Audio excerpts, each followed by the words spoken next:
जगाला बुद्धाची करुणा, ज्ञान, प्रज्ञा आणि शील देणारे, जगातील सर्वात मोठ्या लोकशाही देशाचं संविधान लिहिणारे विश्वरत्न बोधिसत्व डॉक्टर बाबासाहेब आंबेडकर यांच्या जयंतीनिमित्त मी सर्वप्रथम त्यांच्या क्रांतिकार्याला वंदन करतो। जगामध्ये बाबासाहेब आंबेडकर असे एकमेव व्यक्ती आहेत की त्यांची जयंती एक दोन नव्हे तर तब्बल 192 देशांमध्ये साजरी होते।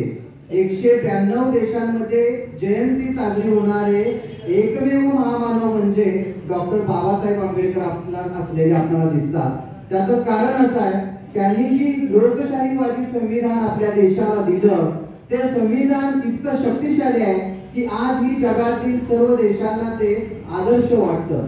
या बाबासाहेब आंबेडकरांच्या विचारांचा जागर या ठिकाणी करण्यासाठी आपण मला निमंत्रित केलेलं आहे। प्राचीन भारताचा जर इतिहास आपण पाहिला तर वैदिक व्यवस्था ही अत्यंत विषमतावादी वर्ण व्यवस्था होती।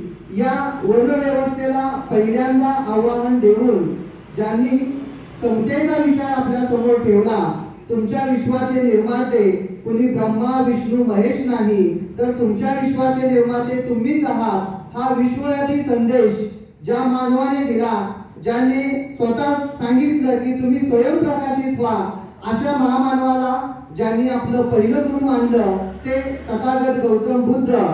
दुनिया होय बावरी पत्थर पूजे जाए, घर की चटिया कोई न पूजे, जिसका पीसा खाए, जतरे में फितरा बटाया, तीरथ होय पानी, दुनिया होय दीवानी, पैसों की दुलदानी। हा विज्ञानवादी, मानवतावादी आणि वास्तववादी विचार ज्या महामानवाने दिला त्या संत कबीरांना डॉक्टर बाबासाहेब आंबेडकर यांनी आपले दुसरे गुरु मानले। तसेच संपूर्ण बहुजन समाजाच्या सर्वांगीण क्रांतीचे जनक, प्रतिसंस्कृतीचे निर्माते आणि आधुनिक भारताचे निर्माते म्हणून ज्यांचा गौरव केला जातो त्या राष्ट्रपिता महात्मा फुले यांना बाबासाहेबांनी आपले तिसरे गुरु मानलं।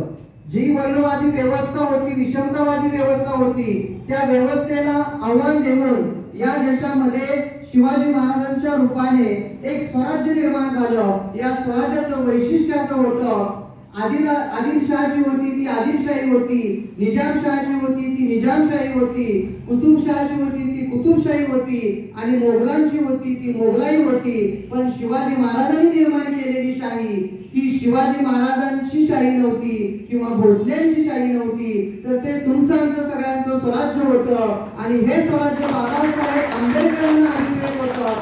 म्हणून बाबासाहेब आंबेडकर त्यांच्या पत्रावरती, लेटर पॅडवरती सुरुवातीला जय शिवराय लिहित असत। प्रत्येक पत्रावरती त्यांनी जय शिवराय लिहिलेलं आपल्याला दिसतं। राज्यघटना जेव्हा लिहिली त्या राज्यघटनेसंदर्भात बाबासाहेबांनी आपली अनेक मतं मांडलेली आहेत। त्या मतामध्ये त्यांनी असं म्हटलंय की माझ्या समोर जे आदर्श राज्य होतं ते बाबासाहेब आंबेडकरांच्या समोरचं आदर्श राज्य हिंदवी स्वराज्य होतं, जे शिवाजी महाराजांनी स्थापन केलेलं होतं। म्हणून हा वारसा शिवाजी महाराजांच्या पासून सुरू होतोय। महात्मा फुले, शाहू महाराज, डॉक्टर बाबासाहेब आंबेडकर, अण्णाभाऊ साठे असा हा वारसा जेवढा आपण व्यापक करू तेवढा तो व्यापक होताना आपल्याला दिसतो। अण्णाभाऊ साठेंचा जर विचार आपण पाहिला, जग बदल घालून घाव सांगून गेले मला भीमराव, असे अभिमानाने अण्णाभाऊ म्हणतात। अण्णाभाऊंच्या पुढे बाबासाहेबांचा आदर्श होता। फकीरा ही जी कादंबरी अण्णाभाऊंनी लिहिली ती बाबासाहेब आंबेडकरांना अर्पण केली आणि म्हणून या महामानवांचे जे आपण फोटो लावले ते फक्त फोटो नाही, ते लक्षात घ्या, या फोटोच्या मागे या महामानवांचा जो विचार आहे समतेचा, न्यायाचा, तो विचार आपल्याला फार महत्त्वाचा आहे। आजचा जो आपल्या व्याख्यानाचा विषय आहे वारसा शिव फुले, शाहू आंबेडकर आणि अण्णाभाऊंचा, तर आपल्या पुढे प्रश्न निर्माण होईल की हा वारसा नेमका कोणता आहे? तर हा वारसा खूप मोठा वारसा आहे। या सगळ्या वारशावरती आपण बोलू म्हटलं तर 2 दिवस पुरणार नाही, त्यामुळे 1 तासाभरामध्ये प्रकाश टाकत असताना काही महत्त्वाच्या मुद्द्यांना मी स्पर्श करणार आहे। परंतु हा महत्त्वाच्या मुद्द्यांना स्पर्श करण्याची संधी आपण सिद्धार्थ तरुण मित्र मंडळाच्या वतीने मला दिली, त्याबद्दल या मंडळाचे सर्व अधिकारी, पदाधिकारी या सर्वांचे मी सर्वप्रथम कृतज्ञता व्यक्त करतो। सचिनने फोन करून मला आपल्याशी संवाद साधण्याची संधी दिली। समोर उपस्थित सगळे माझे वरिष्ठ मित्र आहेत, आपण सर्व उपस्थित बांधवांना मी प्रथम वंदन करतो आणि माझ्या विषयाकडे येतो। हा जो महामानवांचा वारसा आहे तो नेमका कोणता आहे तर सगळ्यात महत्त्वाचा वारसा आहे तो म्हणजे समतेचा। या सगळ्या महामानवांनी तुम्हाला आम्हाला विचार केला तो समतेचा, कारण वैदिक व्यवस्था ही विषमतावादी होती। ती माणसाला माणूस म्हणून वागवती नव्हती, जगूही देत नव्हती किंवा माणसाला माणूस म्हणून गृहीत धरत नव्हती। कुत्र्या मांजराला जिथं पाणी प्यायची मुभा होती तिथं माणसाला प्रवेश नव्हता। माणसाच्या सावलीनं माणूस विटाळतो आणि गाईचं शेण आणि मूग टाकलं की पवित्र होतो। अशी अत्यंत घृणास्पद आणि विषमतावादी व्यवस्था ज्या देशामध्ये हजारो वर्ष होती त्या विषमतेच्या विरोधात संघर्ष करणाऱ्या महामानवांनी तुम्हा आम्हाला जो वारसा दिला तो वारसा आहे समतेचा, तो वारसा आहे धर्मचिकित्सेचा, तो वारसा आहे ज्ञानाचा, तो वारसा आहे स्त्री आणि पुरुष यांच्यामधील समानतेचा, तो वारसा आहे प्रज्ञाशील आणि करुणेचा। या काही मुद्द्यांवरती मी आपल्या समोर प्रकाश टाकणार आहे। बाबासाहेब आंबेडकरांच्या पर्यंतचा इतिहास तुम्हाला सर्वांना ज्ञात आहे, पाठीमागचाही आहे, पण काही मूलभूत घटना आपल्या पुढे मी ठेवतोय। या देशामध्ये जेव्हा ग्रंथ लिहिले गेले, वेद लिहिले गेले, जगातला कोणताही धर्म असू द्या त्या धर्मामध्ये सृष्टीची उत्पत्ती कशी झाली हे मांडलेलं आहे। मग तो ख्रिश्चन धर्म असो, इस्लाम धर्म असो की अन्य कोणताही असो। तसाच या देशामध्ये जो वैदिक धर्म होता ज्याला आज आपण हिंदू या नावाने ओळखतो, या वैदिक धर्मामध्ये सृष्टीची उत्पत्ती कशी झाली हे मांडलेलं आहे। ऋग्वेदामध्ये जे 10वं मंडल आहे पुरुष सूक्त नावाचं, त्या पुरुष सूक्तामध्ये या सृष्टीची उत्पत्ती ब्रह्मदेवाने केली असं सांगितलं। आणि ती करत असताना कशा पद्धतीने केली?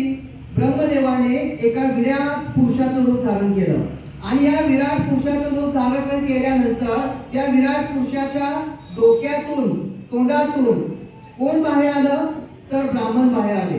विराट पुरुषाच्या दोन्ही बाहूमधून क्षत्रिय जन्मले, विराट पुरुषाच्या दोन्ही मांड्यांमधून वैश्य जन्मले आणि विराट पुरुषाच्या पायामधून शूद्र जन्मले। आणि असं सांगण्यात आलं जे डोक्यापासून आले, जे तोंडापासून आले त्या ब्राह्मणांनी काम काय करायचं तर त्यांनी आपलं डोकं वापरायचं आणि तोंड वापरायचं। म्हणजे ज्ञानाची सगळी मक्तेदारी आहे ती त्यांच्याकडे दिली या व्यवस्थेने। जे क्षत्रिय या बाहूतून आले, हातातून आले, त्यांनी काय करायचं? त्यांनी आपल्या हातामध्ये तलवारी घ्यायच्या, लढाया खेळायच्या, स्वराज्य निर्माण करायची, राज्य निर्माण करायची आणि वैदिक व्यवस्था जी आहे ती कशी जास्तीत जास्त प्रबळ होत जाईल या दृष्टीने काम करायचं। जे वैश्य मांड्यातून आले त्यांनी काय करायचं? त्यांनी शेती करायची, व्यापार करायचा, पशुपालन करायचं आणि वरच्या वर्गाची सेवा करायची। जे शूद्र पायातून आले त्यांनी काय करायचं? त्यांनी फक्त एकच काम करायचं, वरच्या तिन्ही वर्गाची सेवा करायची, दुसरं काहीही करायचं नाही। अशी एक विषमतावादी व्यवस्था या देशामध्ये शेकडो वर्ष राज्य करीत होती। त्याला सर्वात प्रथम बुद्धांनी आव्हान दिलं, पण बुद्धांच्या क्रांतीनंतर पुन्हा प्रतिक्रांती झाली, मनुस्मृती आली आणि त्यांच्या असं लक्षात आलं पूर्वी आपण फक्त 4च वर्ण केले होते, ब्राह्मण, क्षत्रिय, वैश्य, शूद्र, ही 4 लोकांची आयडेंटिटी आपण ठेवली आणि आपल्या विरोधात कुणी चळवळ केली तर या 4 लोकांना हाक दिली तर एकत्रित येणं सहज शक्य होतं, जे बुद्धांनी करून दाखवलं होतं। म्हणून त्यांनी वर्ण व्यवस्था नष्ट करून टाकली आणि जाती व्यवस्था आणली। त्यांनी आता नियम केला, जो व्यक्ती जो व्यवसाय करतो ती त्याची जात। मग मातीचं कुणी काम करत असेल कुंभारी त्याची जात करून टाकली, सुतारीचं काम करत असेल तर सुतारी त्याची जात करून टाकली, कुणी लोहाराचं काम करत असेल लोहार की जात करून टाकली। जो ज्याचा व्यवसाय होता ती त्याची जात केली आणि या देशामध्ये मनुस्मृतीच्या रूपाने जो कायदा झाला त्या कायद्यानुसार 7,000पेक्षा जास्त जाती निर्माण केल्या, जेणेकरून उद्या कुणी महामानव यांना एकत्रित करण्याचा प्रयत्न करायला लागला तर त्याला ते शक्य होऊ नये याची व्यवस्था त्यांनी मनुस्मृतीमध्ये करून ठेवली। आणि त्या व्यवस्थेला चॅलेंज पहिल्यांदा कुणी केला असेल तर ते पुन्हा शिवाजी महाराजांच्या रूपाने झालेलं दिसतं।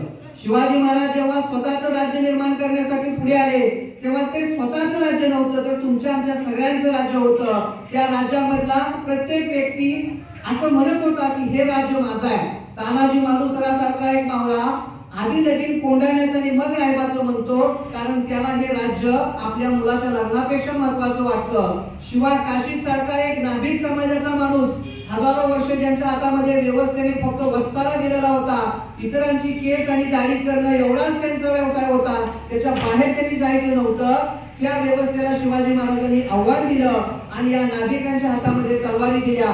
साळे असेल, कोळे असेल, मारे असेल, तेली असेल, तांबोळे असेल, धनगरे असेल, वंजारी असेल, या 18 पगड जाती जमातीच्या माणसांच्या हातात शिवाजी महाराजांनी तलवारी दिल्या.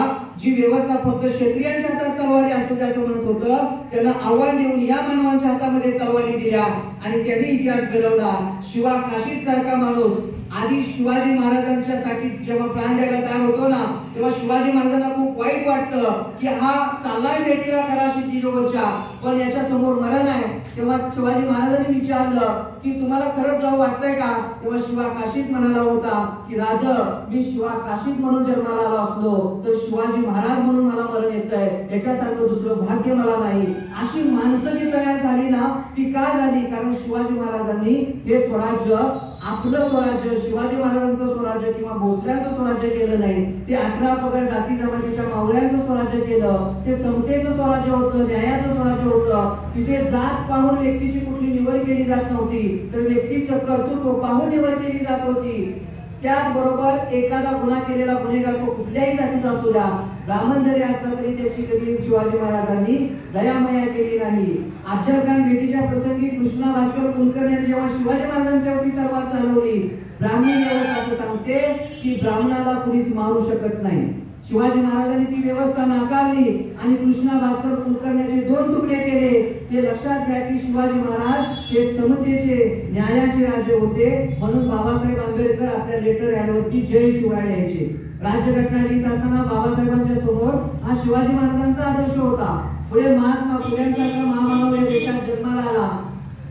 महात्मा फुल्यांनी चिंतन केलं. त्यांच्या असं लक्षात आलं की अरे, एका ब्राह्मणाच्या मित्राच्या लग्नाच्या वरातीमधून जात असताना मला हाकलून दिलं, कारण मी ब्राह्मण नाही. असा हा काय धर्म आहे की त्या धर्मामध्ये माणूस माणसासोबत चालू शकत नाही. ते बाहेर आले त्या वरातीतून, चिंतन केलं आणि त्यांच्या असं लक्षात आलं की विद्येविना मती गेली, मतीविना नीती गेली, नीतीविना गती गेली, गतीविना वित्त गेले, वित्ताविना शूद्र खचले. हे सगळे अनर्थ एका विद्येने केले. म्हणून आपल्याला ज्ञान दिलं पाहिजे लोकांना. म्हणून महात्मा फुल्यांनी ज्ञानदानाचं काम सुरू केलं. ते सुरू केल्या लोकांनी सांगितलं की धर्मग्रंथ स्त्रियांना, शूद्रांना, अतिशूद्रांना शिक्षणाचा अधिकार देत नाहीत. म्हणून महात्मा फुल्यांनी धर्माची चिकित्सा केली. गुलामगिरी ग्रंथामध्ये महात्मा फुल्यांनी काही प्रश्न विचारले. जे प्रश्न ऐकून पुण्यातले ब्राह्मण थराथरा कापत होते. कोणते प्रश्न होते ते? महात्मा फुल्यांनी सांगितलं की तुम्ही वेदांचा आधार देता आणि सांगता की चातुर्वर्णी व्यवस्थेमध्ये आम्हाला शिक्षणाचा अधिकार नाही. त्या वेदाला महात्मा फुल्यांनी प्रश्न विचारले.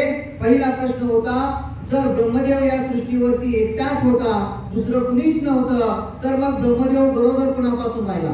कारण गरोदर राहायचं असेल तर स्त्री आणि पुरुष दोघे असावे लागतात आणि दोघांचं मिलन व्हावं लागतं, तेव्हा गर्भ राहतो. जर ब्रह्मदेव एकटाच होता, दुसरं कुणीच नव्हतं, तर तो गरोदर कुणापासून राहिला? हा प्रश्न महात्मा फुल्यांनी केला. पुढचा प्रश्न महात्मा फुले असे करतात की फक्त गरोदर राहून चालत नाही, तो गर्भ त्या व्यक्तीच्या उदरामध्ये किमान 7 महिने वाढावा लागतो, तर ते बाळ जन्मलं तर जगतं. मग महात्मा फुले म्हणतात, ज्या ब्रह्मदेवाच्या मुखातून ब्राह्मण आले, त्या ब्राह्मणाचा गर्भ ब्रह्मदेवाच्या शरीरामध्ये नेमका कुठे वाढत होता? ती गर्भाशयाची पिशवी नेमकी ब्रह्मदेवाच्या शरीरात होते तरी कुठे? जो क्षत्रिय हातातून आला, त्या ब्रह्मदेवाच्या क्षत्रियाचं जे बाळ वाढत होतं पोटामध्ये, ती पिशवी नेमकी कुठे होती? जे वैश्य मांड्यातून आले, त्या बाळाची पिशवी कुठे होती? आणि जे शूद्र पायातून आले, त्यांची पिशवी नेमकी ब्रह्मदेवाच्या शरीरात कुठे होती? महात्मा फुले पुढे म्हणतात की बाळ ब्राह्मणाचा असो की शूद्राचा असो, जन्मल्यानंतर भूक ही सगळ्यांनाच लागते. भूक काही वर्ण आणि जात पाहून लागत नसते. मग ब्रह्मदेवांच्या शरीरातून आलेलं जे ब्राह्मणाचं बाळ होतं, जे तोंडातून आलेलं होतं, जेव्हा त्याला भूक लागली, ते रडायला लागलं, तेव्हा ब्रह्मदेवाने त्याला स्तनपान कुठून केलं? वैश्याच्या बाळाला स्तनपान कुठून केलं? शूद्राच्या बाळाला स्तनपान कुठून केलं? याची उत्तरे द्या. वैदिकांच्याकडे उत्तरे नव्हती, पण त्यांचं म्हणणं हे होतं की ग्रंथ हे अपौरुष आहे, ते देवाने लिहिले, ते त्रिकालबाधित सत्य असतात, प्रत्येक कालखंडात ते खरे असतात. मग महात्मा फुले म्हणाले, आम्ही तुमच्या घरात येतो आणि तुमच्या एका आई बहिणीचं बाळंतपण बघतो, खरंच तुम्ही तोंडातून जन्म घेता का? नसेल तर तुम्ही आमच्या घरात या आमच्या आई बहिणीचे एक बालपण पहा, खरंच आम्ही पायातून जन्म घेतो का? जर तुम्ही तोंडातून जन्मत नसाल, आम्ही पायातून जन्मत नसू, सगळे एकाच ठिकाणी योनीतून जन्मत असतील, तर या वेदांचा आधार लावून भेदभाव कशाला करता? हा महात्मा फुल्यांचा सवाल होता, ज्याची उत्तर वैदिकांना देता आली नाही. महात्मा फुल्यांना प्रचंड त्रास सहन करावा लागला, स्वतःचं घर सोडावं लागलं. सावित्रीबाईंच्या वरती सनातन्यांनी इतके अत्याचार केले, दगड मारले, शेर मारलं, गोटे फेकून मारले, घाण पाणी फेकून मारलं, नको नको ते त्यांना शिव्या दिल्या, पण त्यांनी ज्ञानाचा जो यज्ञ होता तो थांबवला नाही. 1848 ते 1852 या कालखंडामध्ये त्यांनी 18 शाळा सुरू केल्या आणि या 18 शाळांमधून स्त्री, शूद्र, अतिशूद्र यांना शिक्षणाची द्वार खुली केली. आज तुम्ही आधी शिकतोय, त्याचं सगळं श्रेय जातं ते महात्मा फुले आणि सावित्रीबाईंच्या कार्याला जातं. महात्मा फुल्यांनी शिक्षण हे तळागाळातल्या लोकांना हवाचं निवेदन दिलं. ज्या वेळेला हंटर आयोग या देशात आला, तेव्हा महात्मा फुले त्यांना म्हणाले की प्राथमिक शिक्षण सक्तीचं आणि मोफत केलं पाहिजे. ही मागणी महात्मा फुल्यांची होती, लक्षात घ्या. पुढे शाहू महाराजांची सत्ता आली. शाहू महाराजांची सत्ता आल्यानंतर शाहू महाराजांच्या वाट्याला देखील अशीच घटना घडली. शाहू महाराज पंचगंगेच्या काठी कार्तिक महिन्यामध्ये स्नान करत होते आणि ते स्नान करत असताना भटजी त्यांना शूद्रांचे मंत्र म्हणत होता. या भटजींची सवय अजूनही गेलेली नाही, लक्षात घ्या. परवाचीच घटना आपण बघतोय. कोल्हापूरच्या गादीचे वारसदार असणाऱ्या संभाजी राजांच्या पत्नीला देखील नाशिकमध्ये शूद्रांचेच मंत्र म्हटले, तेव्हा त्यांनी त्या मंत्राला आव्हान दिलं. आजही ते बदललेले नाही, हे लक्षात घ्या. तो तर काळ सनातन्यांचा होता.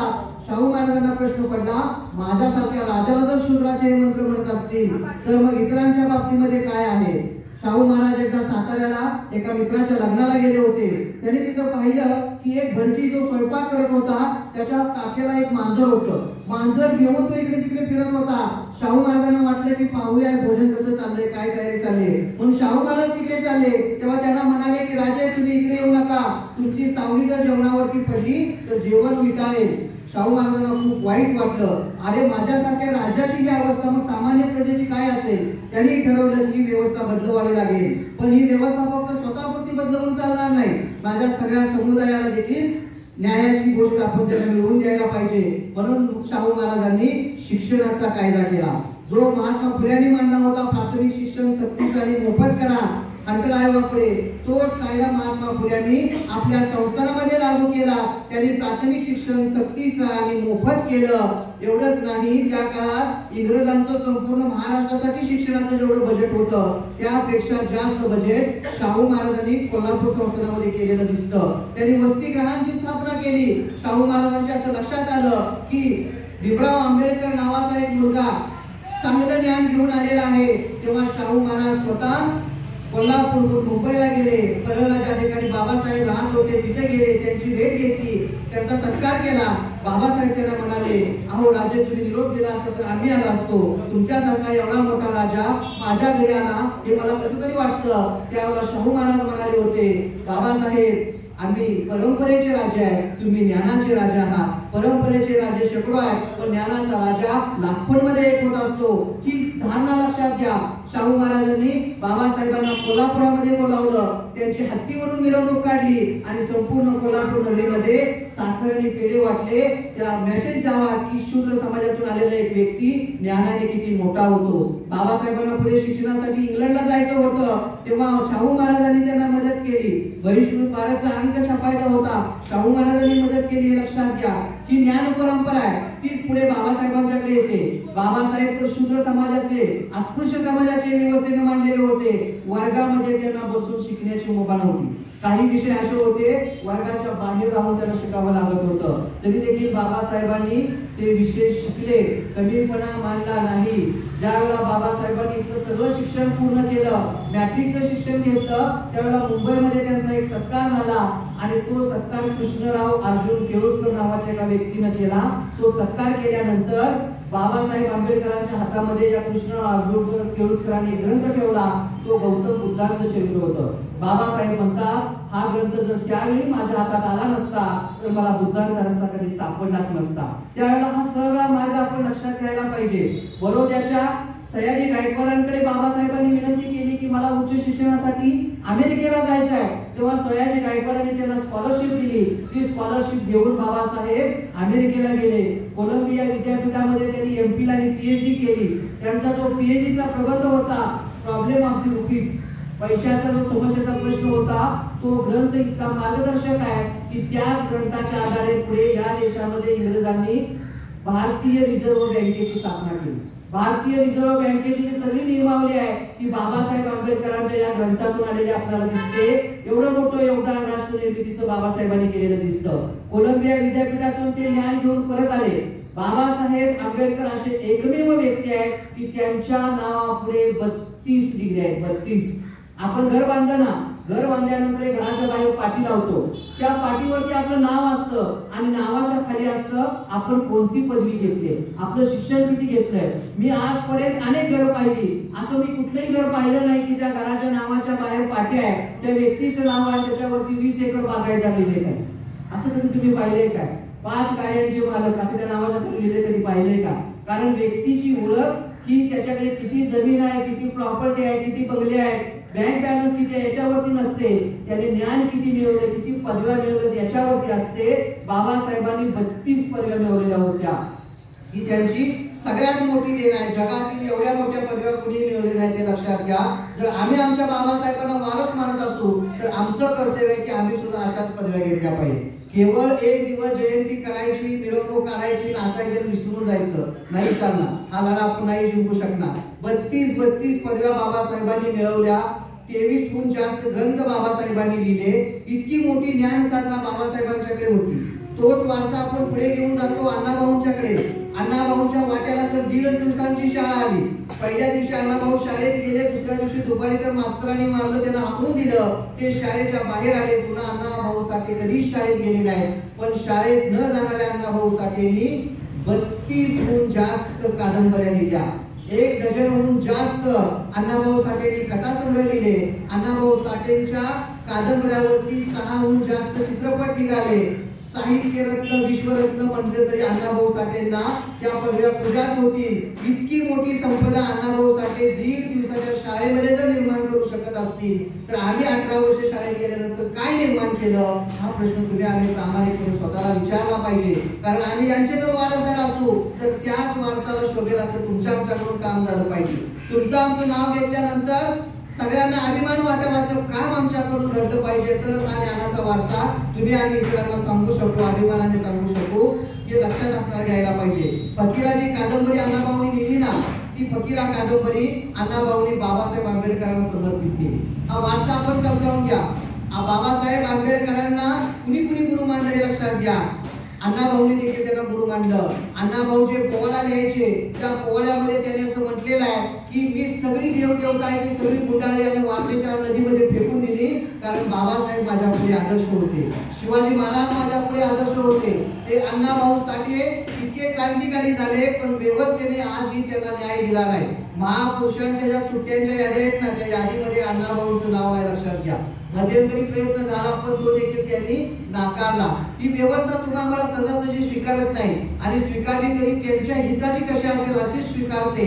त्यामुळे मला तुमचं यासाठी कौतुक वाटतं की एवढी सगळी तरुण मंडळी एकत्रित जमली आणि महात्मा फुलेंच्या पासून अण्णाभाऊ साठेंचा पर्यंत हा जागर तुम्ही केला, हे खूप महत्वाची गोष्ट आहे. कारण आज फक्त एक जात धरून किंवा एक मानव धरून आपण जर त्यांच्या विरोधात लढायला गेलो तर टिकणार नाही.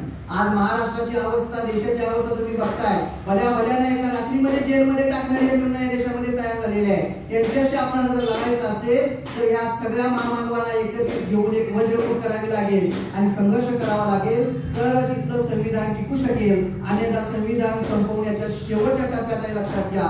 24 ला जर आपण लढाई हारलो तर येणारी तुमची आमची नातवंड गुलामगिरीत गेल्याशिवाय राहणार नाही. इतकी भयानक परिस्थिती आज या देशामध्ये निर्माण झालेली आहे. क्रांतीनंतर प्रतिक्रांती होतेच, हा इतिहास आहे. प्रतिक्रांतीच्या आपण आज शेवटच्या टोकावरती आहोत. अवघड दिवस आपल्या हातामध्ये राहिलाय. आपण जागे व्हायला पाहिजे, वेळेत जागे होऊन सावध राहिलं पाहिजे. आपला दुसरा वारसा आहे तो ज्ञानाचा, समतेचा वारसा सांगितला.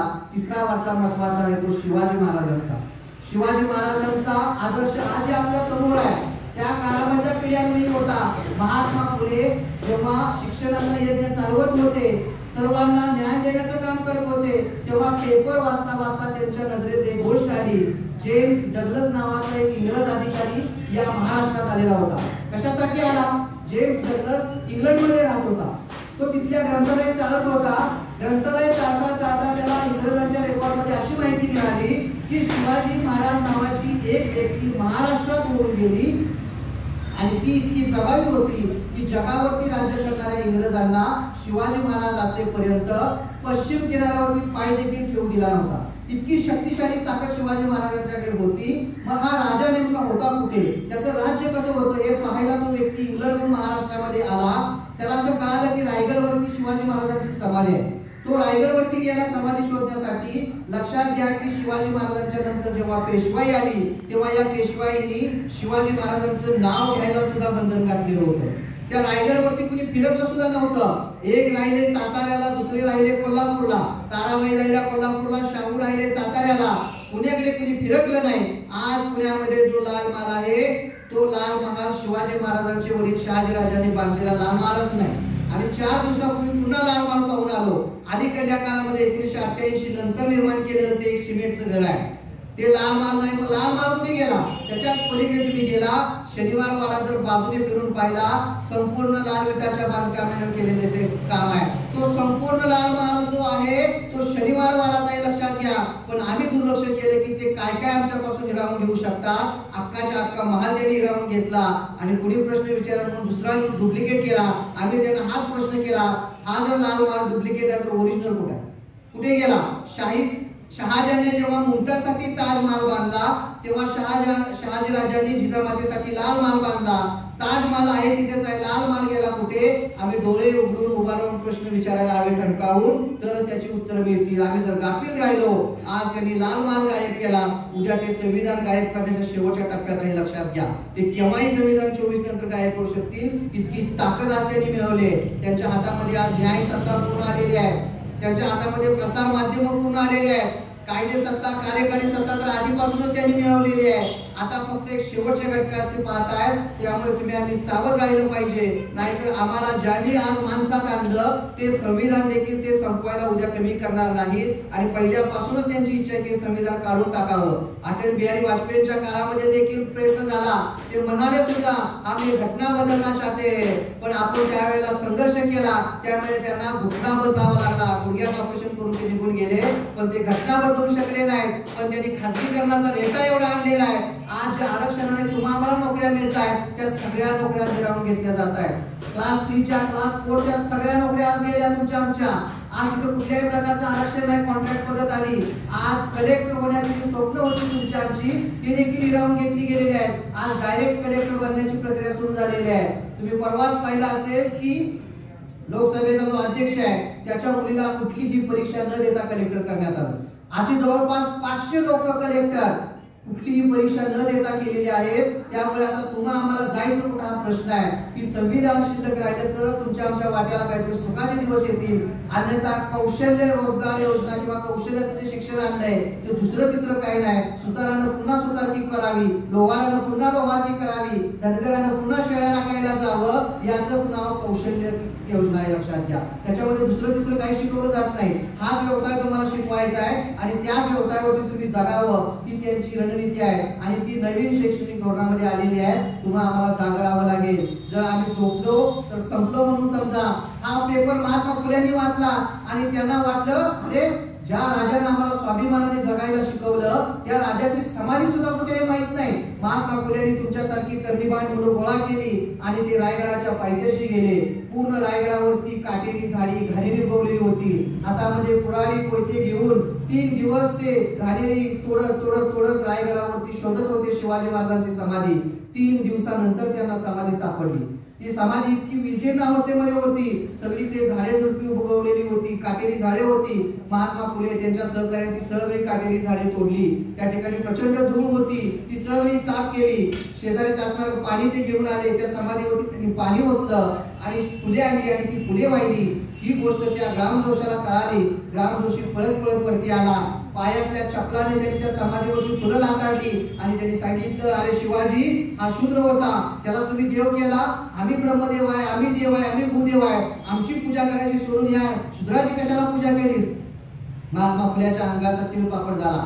ते तसेच पुण्यामध्ये आले, त्यांनी सभा घेतली आणि सांगितलं की ज्या राजाने तुम्हा आम्हाला स्वाभिमानाचं चिन्ह दिलं, ज्या राजाने तुम्हा आम्हाला सन्मानाने जगायला शिकवलं, त्याच राजाच्या समाधीची अशी अवस्था आहे. तेव्हा त्या स्वारगेट शेजारच्या बागेमध्ये जी सभा झाली, तिथल्या सभेमध्ये 3 ठराव महत्वाचे झाले. ते ठराव काय होते?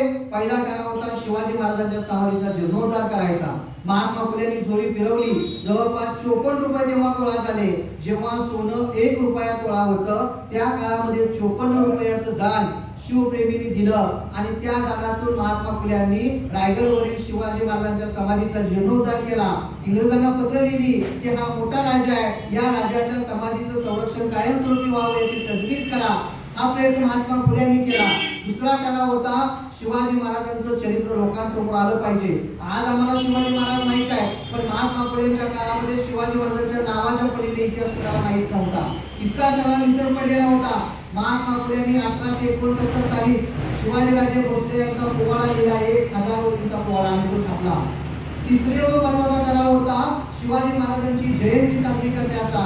महात्मा फुलेंनी ती पुण्यामध्ये जयंती सार्वजनिकरित्या सुरू केली आणि त्यांचे मित्र नारायण मेघाजी लोखंडे यांनी मुंबईमध्ये साजरी केली. लक्षात ठेवा, महात्मा फुलेंनी साजरी केलेली शिवजयंती ही या देशातील पहिली शिवजयंती आहे. म्हणून शिवजयंतीच्या साजरी करण्याचे जे कोणी जनक आहेत ते महात्मा फुले आहेत. शिवसमाधीचे जनक महात्मा फुले आहेत आणि शिवाजी महाराजांचं चरित्र महाराष्ट्रावर पोहोचवण्याचे श्रेय ते महात्मा फुल्यांचंच आहे. ते टिळकांना कधीच देता येत नाही, लक्षात घ्या. पुढे याच शिवाजी महाराजांचे वारसदार शाहू महाराज गादीवरती आले आणि त्यांना रायगडच्या समाधीची दुरावस्था कळाली. त्यांनी सभा घेतली आणि असं ठरवलं की आपण शिवाजी महाराजांच्या समाधीचा जीर्णोद्धार करायचा. शाहू महाराजांनी सभा घेतल्यानंतर टिळकांनी लगेच सभा घेतली. टिळक म्हणाले, तुम्ही राजे आहात, तुम्ही मनाला आणलं तर 2 दिवसामध्ये जीर्णोद्धार करू शकता, पण तुम्ही एकटे नका करू, आम्हाला लोकांचा सहभाग घ्यायचा आहे. लोकांनी दिलेला एक पैसा, या पैशातून हा जीर्णोद्धार करायचा आहे, जेणेकरून लोकांना असं वाटावं की या जीर्णोद्धारामध्ये माझा देखील वाटा आहे आणि लोकांना राजाविषयी आपुलकी वाटावी. महात्मा फुल्यांनी जी समाधीचा जीर्णोद्धार केला होता, पुढील काळामध्ये इंग्रजांनी त्याकडे दुर्लक्ष केलं. शाहू महाराजांनी करण्याचा प्रयत्न केला, टिळकांनी खोडा घातला. मित्रहो, माझ्या असत्यवाद या पुस्तकामध्ये मी लिहिलेलं आहे, त्यामुळे मला कोणाची भीती नाही. लक्षात घ्या की महात्मा फुल्यांच्या नंतर शाहू महाराजांनी जो प्रयत्न केला होता समाधी जीर्णोद्धाराचा, त्याला खोडा घातल्यानंतर टिळकांनी समिती स्थापन केली. टिळक शाहू महाराजांच्याकडून वर्गणी घेऊन गेले, नंतर त्यांचे अनुयायी तुकोजी होळकरांच्याकडे वर्गणी घेऊन गेले. कित्येक हजारांमध्ये हा पैसा जमला, पण त्यांनी शिवाजी महाराजांच्या समाधीच्या जीर्णोद्धारासाठी एक वीट सुद्धा ठेवली नाही. लक्षात घ्या, एक उत्सव तेवढा केला, पण त्या उत्सवामध्ये शिवाजी महाराजांच्या समाधीच्या समोरच कुणाचा फोटो ठेवावा? त्यांनी रामदासांचा फोटो ठेवला. त्याच्या पलीकडे त्यांनी काही केलं नाही आणि म्हणून शाहू महाराजांनी महर्षी विठ्ठलरामजी शिंदेला एक पत्र लिहिलं. विठ्ठलरामजी शिंदे देखील तुमच्यासाठी खूप मेहनत केली. त्या माणसानं जेवढं महात्मा फुलेंनी कार्य केलं ना, तेवढंच कार्य पुढील काळात विठ्ठलरामजी शिंदेनी केलं. पण दुर्दैवाने मराठ्यांनी त्याला कधी आपलं मानलं नाही आणि आपण कधी विठ्ठलरामजी शिंदेचं कार्य देखील समजावून घेतलं नाही. शूद्र अतिशूद्रांसाठी जेवढं महात्मा फुलेंनी कार्य केलं, त्याच पुढीचं कार्य विठ्ठलरामजी शिंदेनी पुढील काळात केलेलं. लक्षात घ्या, त्या शिंदेंना शाहू महाराजांनी पत्र लिहिलं आणि सांगितलं की टिळकांचं प्रेम हे वेगळी प्रेम आहे, ते फक्त वर्गणी गोळा करत फिरतायत, त्यांनी काही समाधीचा जीर्णोद्धार केला नाही आणि ते शिवाजी महाराजांच्या वरती ग्रंथ लिहितील असं मला काही वाटत नाही. त्यामुळे शिंदे, तुम्ही चांगले अभ्यासक आहात, शिवचरित्र तुम्ही लिहा, तुम्हाला लागेल तो पैसा मी देतो आणि हे शाहू महाराजांचं भाष्य करायला. लक्षात घ्या, टिळकांनी सिंहगडावरती स्वतः अभ्यास करण्यासाठी जागा विकत घेतली, तिथं घर विकत घेतलं, तिथं ते कित्येक वर्ष राहिले. तिथं राहून त्यांनी ती आर्टिक होमिंदी वेदांत हा ग्रंथ लिहिला.